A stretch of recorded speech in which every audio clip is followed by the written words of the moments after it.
It's a ministry born out of generosity. For Our Lady of the Valley Parish in East Hampton, a once-a-year tag sale blossomed into Angel's Attic Thrift Shop, and not even the pandemic could stop its growth. Kathy Harrington takes us inside this parish-run store that seems to always have just what you need. This is a great thrift shop. John Strauss is a yard sale, flea market, and thrift store enthusiast I invited to join me for a visit to Angel's Attic. When I walked in here, I was like, ooh, I'm going to be here for a while because it is a treasure hunt. It's a wonderful place. All kinds of mixed stuff. It all started with a yearly tag sale to make a little extra money at the parish festival. Angel's Attic Thrift Store is located in East Hampton in the former Sacred Heart of Jesus Church on Franklin Street.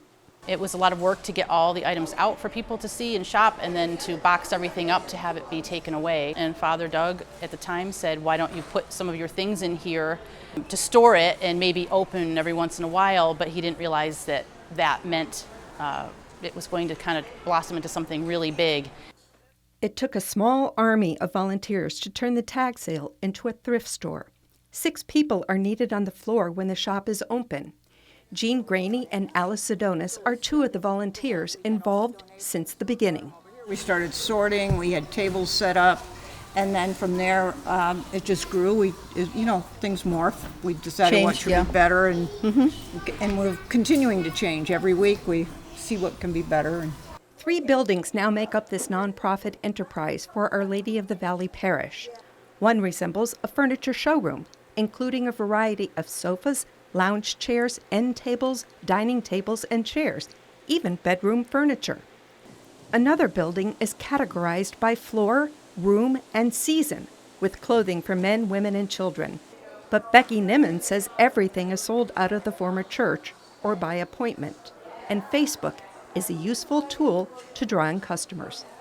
As we get things and as we have time, we take photographs of all the items, we get the measurements, and then we come up with the pricing, and then we post once we have all that information.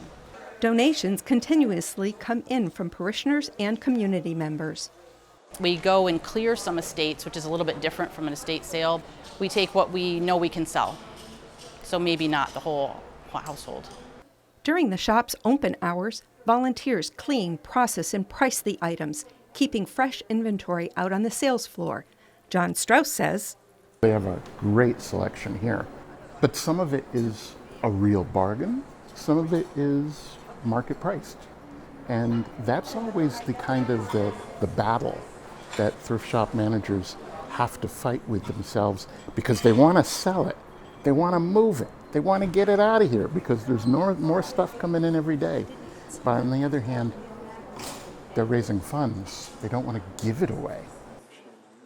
On this day, he found red ribbon that he'll use inside gift boxes for the repaired watches he sells online. Also in his basket of purchases, a 2-tiered Lazy Susan spice rack he wasn't even looking for. I'm a science teacher. This is going in the bio lab. And I've got a very specific reason for putting in about an all-metal turntable. If I had to buy one from a science supply shop, it would be a waste of our school's money. Treasure found. Reduce, reuse, and recycle. It should be the motto of Angel's Attic. Reduce your clutter. And when you recycle your old treasures, someone else may find a new use for it. I buy a lot of arts and crafts supplies and kitchen items because a lot of kitchen items are useful in an art studio. Like the things that people donate are so great instead of just throwing in the landfills. Checking out Angel's Attic for the first time, Liz and Serena Kelly live right around the corner. I was not expecting it to be as glamorous and glorious and organized as it is. I found this little lady and this little duck, I think, and this little whale necklace. I come here all the time. You never know what you're going to find. It's just, I like that. I like the randomness of it. Turns out even the volunteers at the checkout can be surprised by the uncovered treasures. And sometimes people will be checking out and you're like, oh, how'd I miss that? For Reel to Reel, I'm Kathy Harrington.